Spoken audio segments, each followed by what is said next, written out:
Thank you, Jane. Um,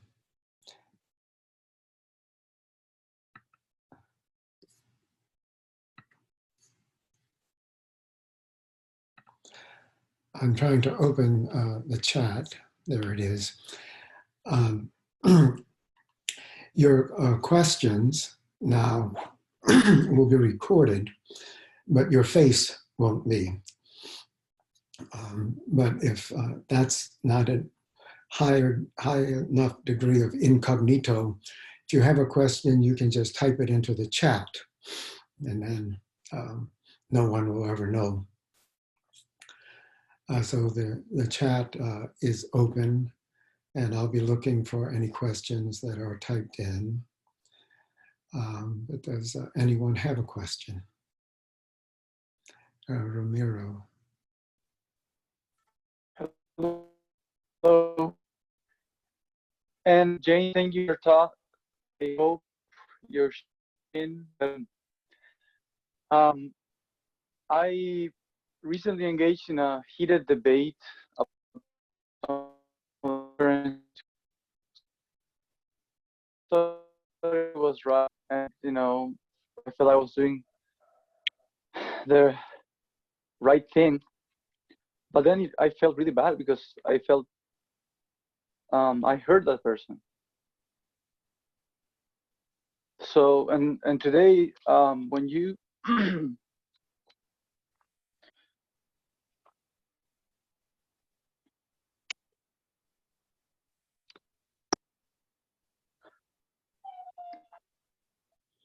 Ramiro, I can't quite understand what you're saying. Sorry,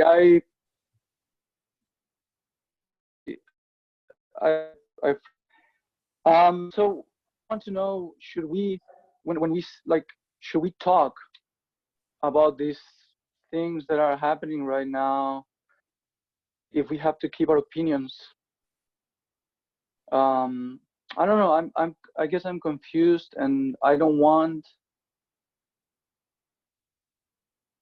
to make somebody mad because of the opinions that I give, but sometimes I feel that I have to speak up. Mm-hmm. So what do I do? Yes. Every situation between any given two people is going to be different. So it's important to be very sensitive to that.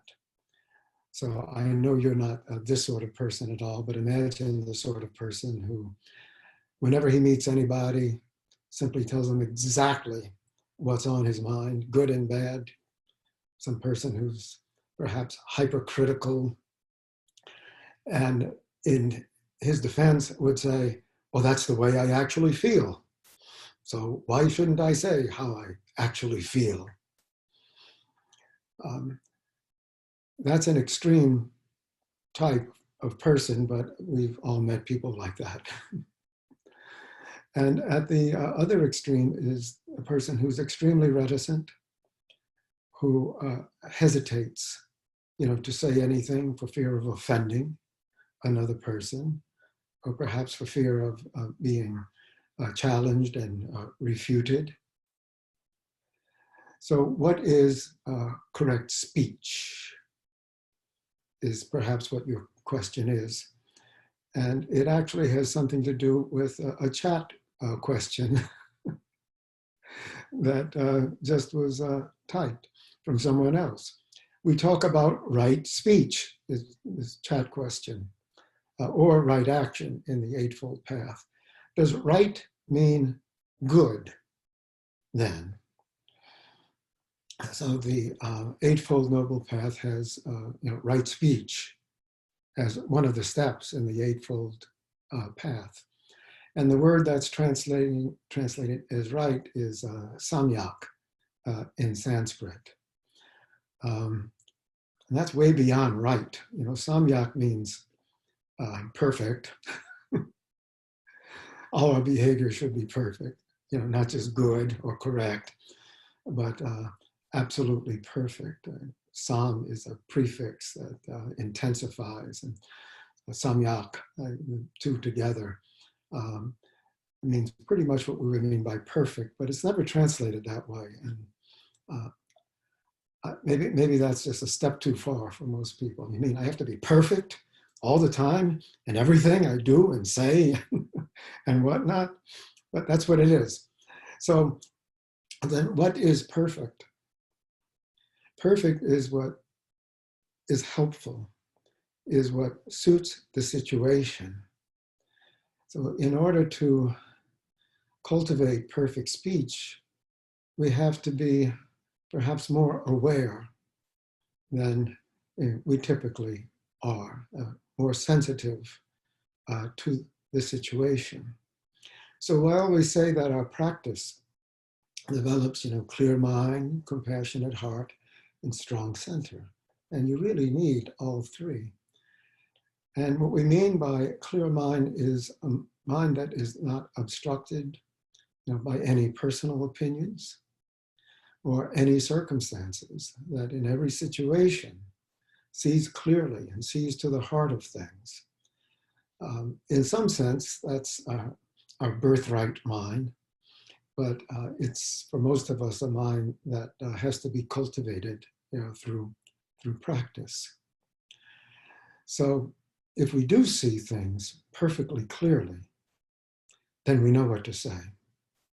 We know what will be helpful with a given person in a given situation. So it all comes back to cultivating a strong meditation practice. When we practice, almost all of us, and I'm including myself, we find our minds wandering, getting stuck, fantasizing, going off in all sorts of directions. This is exactly the mind that we don't want to inform our speech. But we also experience when we meditate, perhaps only in brief doses, a mind that, as Zen Master Hae says, is clear like space. Clear like space is clear like a mirror. And anything, anyone that appears is perfectly clear. So that's the mind that has to be cultivated in order to be able to realize in our everyday lives samyak bach, and bach is speech, like books in Latin, it's the same word, samyak bach. So you've pointed to a really important aspect of our practice. Now, what do we say? How do we speak? What is our speech like? Is it helpful? Is it self-serving? There's no simple solution to this. It really is a matter of more hard training is necessary, as Zen Master Sun also used to say a lot. More hard training is necessary for all of us. So good, we got 2 questions at once answered. Well, responded to anyway. Oh, thank you. I have a question. Oh. Go ahead, Jane. Oh, we hear the clear like space, like a mirror. So red comes red and white comes white. Or if someone is hungry, you feed them. If someone is thirsty, you give them something to drink. And I get hung up on, those are pretty simple. I mean, they seem pretty obvious. But what about something more complicated, like, well, I can't think, like, I suppose they can all be simple, but, police who are not supposed to kill people are killing people that are black. I mean, that seems more complicated and not as simple as red comes red. It almost begs to be judged. What do you say? So Zen takes a complicated mind and makes it simple. Some of these complications that we perceive in situations come from here. So one response then would be, yeah, more hard training is necessary. Seeing things clearly is not easy. For some reason I really don't understand. Human beings have cultivated largely a mind that is very complicated. I honestly don't understand it. I'm certainly in that, I'm not saying I'm an exception to it, and so I don't understand it. Yeah, my mind gets very complicated too. Sometimes, though, you're right, the situation itself is not simple.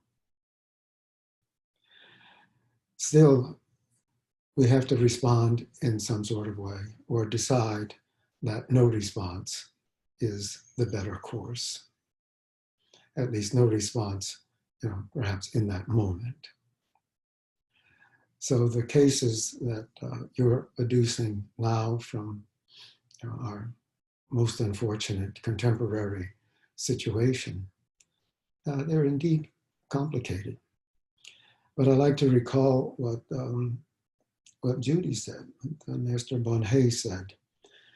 Maybe it was last week, I don't remember, that she brought up the Kongan Namchan kills the cat.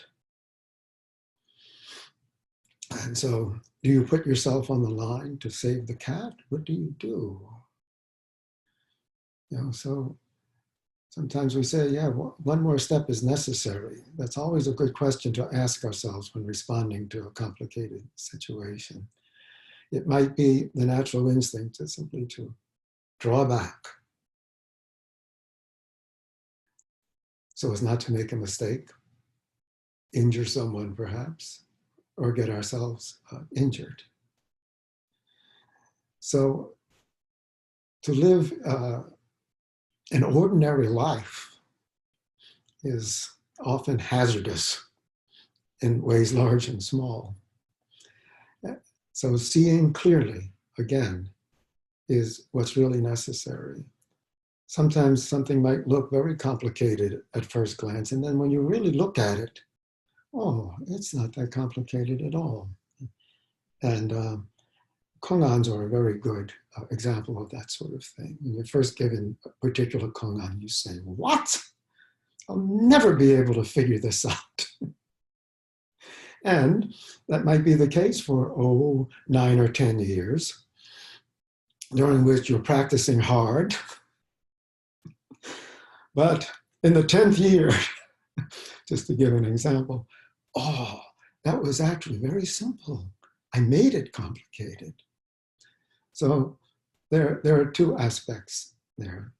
Many situations are intrinsically complicated, and untangling the complications so that we can see what to do sometimes is not very easy.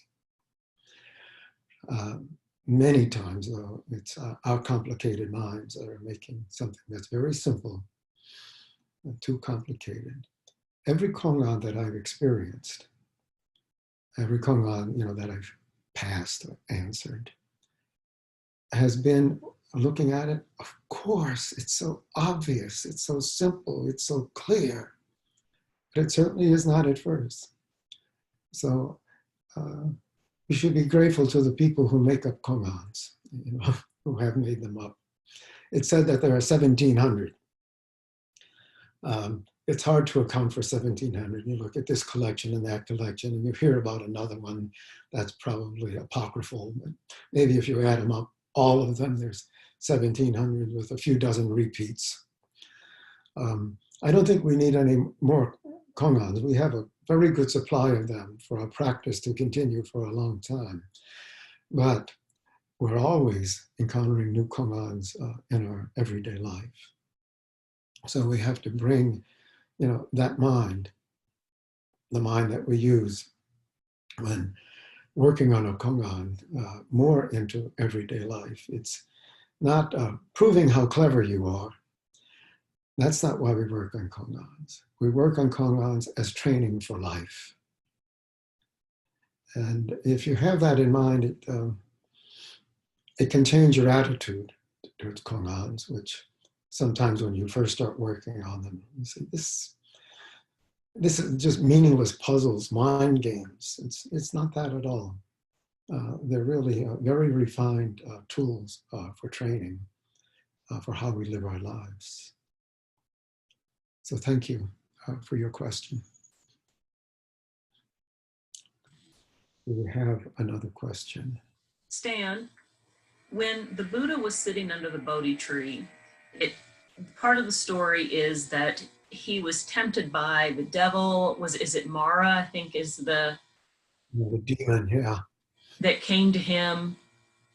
Would you talk a little bit about who that demon is and or what it represents in terms of our tradition? Yeah, so we call that, just said, Mara. So where does Mara come from? Are there actually demons the way there are bodhisattvas? Well, if you have a very large mind, you can accommodate a world that has demons in it. And perhaps you have actually met a demon or two in your own lives. I don't know. I think maybe I've met one or two that might qualify as demons. I hesitate to say that one of them might be occupying the highest office in our land, so I won't say that. But it really is a personification of an aspect of our own minds. That is, these demons are internal to us, that they are not actual individual beings separated from our own minds. And this is almost a commonplace. You say, oh, we all have our own demons.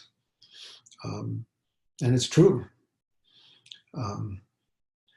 And in my experience, all of our demons are a little different from each other.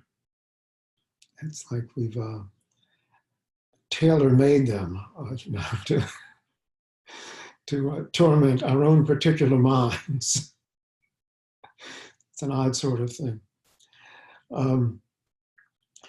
So you can imagine Buddha sitting the way he sat. I mean, his practice was very, very hard. And he did extreme ascetic practice. And then when he decided to sit beneath the tree until his mind broke through, we thought, oh, finally, he's doing something that's not self-tormenting. But try sitting all night long beneath a tree or wherever and see what happens. First of all, there's it's a physical and psychological struggle simply to stay awake. And then everything that our minds go through during these brief practice sessions that we have, say a half hour at a time or something like that, really becomes multiplied. It seems that the harder we try, the more resistance to our efforts appear. And I think that's what Mara is. It's part of our own psyches, that it's almost inevitable that I don't really understand this. But, you're really, really trying hard to do something that you're convinced is really, really good. And here comes Mara. You don't really need to do that. And it largely is a matter of temptation, not of torment. It can be torment. And I think there are individuals who are more subject than others to internal psychological torment. But there's also simply the temptation, the self-doubt that appears when you're doing anything out of the ordinary. Do we have to do this? I don't know. It'd be interesting some time, I don't think today during today's circle talk, but to have a group discussion. What are your particular demons? and we'd all have to reflect on what those demons are. And I think that could be a valuable thing to know these demons. So you can just say, get out of here, Mara. I don't need you around here anymore. I'm sorry I made you up in the first place. Get lost. Maybe we can have a discussion like that, or maybe it'd just be too embarrassing for all of us. I don't know. So, thank you for your question. There's a question on the chat. I understood clear mirror like this: seeing what is behind the action in front of the mirror, not seeing the action itself. Then we see the suffering and can respond correctly. That's a wonderful understanding of the clear mirror metaphor. So what you're saying is, when your mind is clear like a mirror, clear like space, then everything that you do is clear. That means you're really aware of it, keenly aware of it. And if you're keenly aware of the action, you naturally become keenly aware of the consequences. So it's a magical mirror, actually. Most mirrors just show what whoop, appears. So, but when the mind is the clear mirror, it reflects karma as well as action. So karma is an interesting word. The word itself means action and consequence of action. We're familiar with it in the consequence of action meaning. You do this, then this is going to be the result, and usually it's not going to be very good either. So sometimes there's good karma too, though. So we have no way of translating karma as action and consequence of action all rolled up into one word. It just doesn't exist, that word in English. I don't know, maybe someone can think of what it would be. The consequence of the action is in some sense more significant than the action. So should I do this or not? Then you can anticipate the consequences. And that usually will help you decide whether you're going to do it or not. But if you look simply at the action, say, oh yeah, that'd be fun, let's do it, jump right in, woo, without considering the consequences. We say you're not considering, the karmic results of an action. But it's really interesting that it's one word, in Sanskrit. And usually it's only understood in a consequence of action. And if you had to take it one way out of the two, I think that's the better way of taking it. So yeah, it's like a magic mirror. It's not just that red comes red, it's that red comes, okay, who put that red there? That red come from? How'd that red get here? So yeah, maybe we'll have to revise that in our teaching manuals. So red comes red, white comes white. Someone is hungry, give them food. Someone is thirsty, give them drink. So that's how your mind is. So maybe it's not just the consequence of an action, but the response to whatever has appeared. Someone is hungry. What's the response? Give them food. If you're just starting to work on koans, I would advise you not to forget,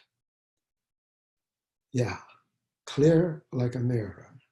Red comes red, white comes white. Someone is hungry, give them food. Someone is thirsty, give them drink. It will come in very handy in answering a particular koan. Of course, I'm not going to tell you which one. Those of you who have answered it, I see you're smiling. Okay, so thank you for the clear mirror question. I have another clear mirror question, maybe. I always understood it to mean when red comes, don't make any more of it than it is. Don't start creating a story around it. Don't try to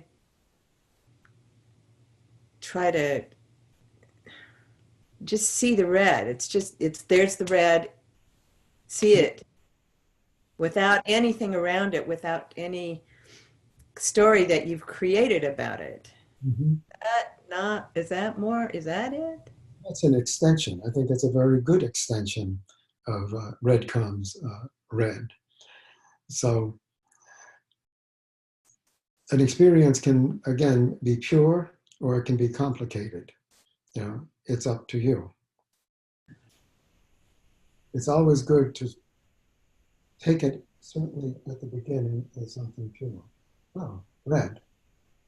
But then maybe in some circumstances, who the hell colored my mirror red? You know, did my kid get a hold of the lipstick again? You know, maybe that. I don't know. So I think it's possible to take it both ways. But I think this is a riff that Zen Master Sun used to use a lot. That's just like a clear mirror, and that's how our minds should always be. I think it is best to take it in the simple, pure sense, rather than get into a long concatenation of possible reasons, most of which are probably false. Well, I think I was thinking it in terms of, because this only occurred to me like yesterday when I fell. I mean, I have a scrape that's this tiny, you can barely see, but it bled and everything. But if it's red comes red, it's just I fell, I scraped it, I put a Band-Aid on it. Yeah. The rest is just story, or just making it worse or making it better or making it something it is more than what it really was. So I guess that was my how I've always thought of red comes red. Is just it is what it is beyond, without all your additional. Yes, but sometimes it is worth looking into the cause, like, why did I fall? Well, it kind of led me to that. I mean, I think that was the teaching. Like, you know, don't leave your robe open if you have short legs going upstairs. And I was like, yeah, I know that one. Thank you for the reminder. And your story, did you fall 3 times? No, that was just 3 different ways of looking at it. Oh, okay, I misunderstood what you were saying. Yeah. I'm glad it was only once. Only once. Okay. It was just no big deal. Yeah. I'm getting a little less steady myself as I approach my, what is it, 8th? I guess I'm in my 8th decade. Well, anyway, are there any other questions? I actually have one more. Mm-hmm. Thinking about Jane's talk and the whole good and bad, and I understand all of that in theory, I guess. But then thinking about, Jane brought up the example of George Floyd's murder. And if we think about something like the murder of this man, or Breonna Taylor's murder, like, how do you make that not bad? Yeah. It is what it is, but it's bad. Yes, and it's been responded to really horrible. And I think the response has been correct. I think I recited a few weeks ago the poem that's on the precepts certificate. So precepts, we take very serious formal vows, really not to do anything bad, you might say. And then on the certificate is the poem, "Good and evil have no self-nature. Holy and unholy are empty names. In front of the door is the land of stillness and light. Spring comes. The grass grows by itself." So what does that mean? Good and evil have no self-nature. I think that's at the heart of your question. No self-nature doesn't mean that it doesn't exist. No self-nature doesn't mean that a hurtful act is not hurtful. But everything that happens, whether we experience it as good or bad, is ultimately empty of any self-nature. That is, it's not a self-existing entity. Evil is not in itself a self-existing entity. I think that's the sense in which we have to take it. Language is pretty tricky, as you know. You're an English teacher.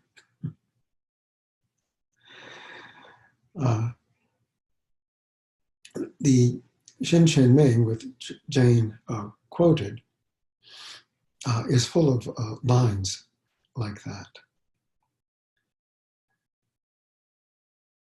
You know, it was composed, it's actually the first Zen poem. It's by the third ancestor after Bodhidharma.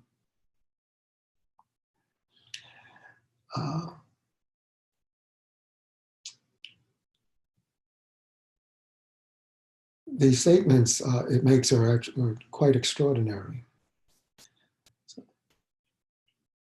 Not two is one way it's summed up, and the other way it's summed up is by its title, Trust in Mind. In part, it's a reaction against Pure Land Buddhism, where the trust, the faith, is Amitabha. Amitabha, recite his name constantly, and he'll take you to Sukhavati. That's what the Pure Land is called in Sanskrit. Sukha is the opposite of dukkha. So dukkha is suffering, sukha is bliss, happiness.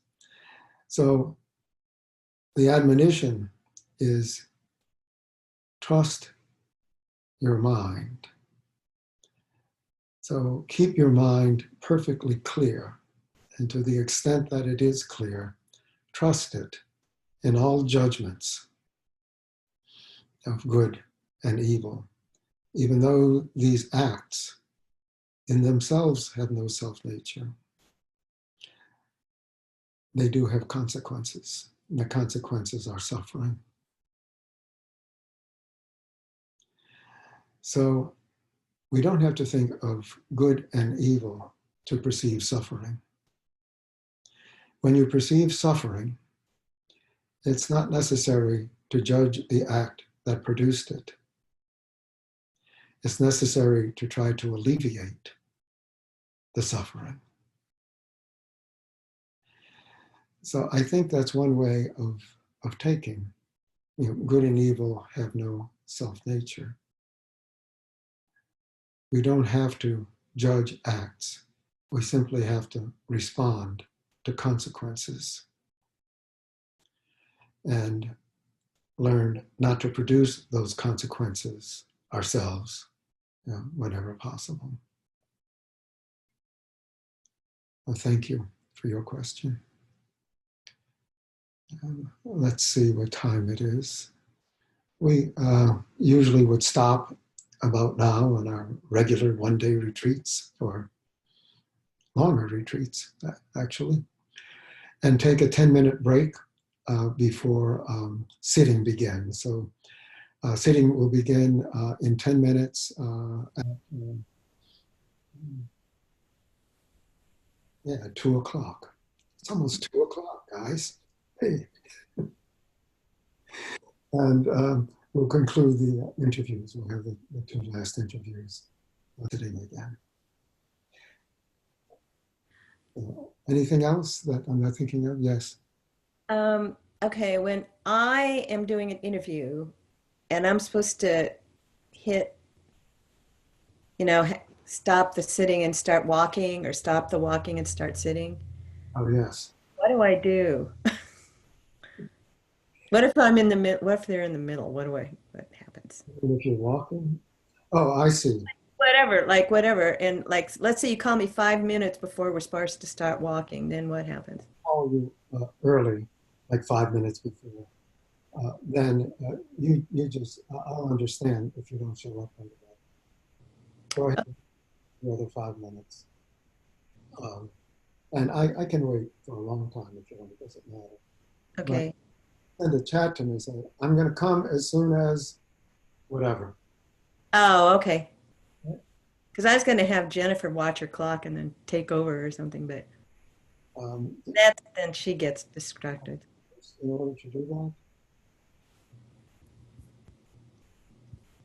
I don't know.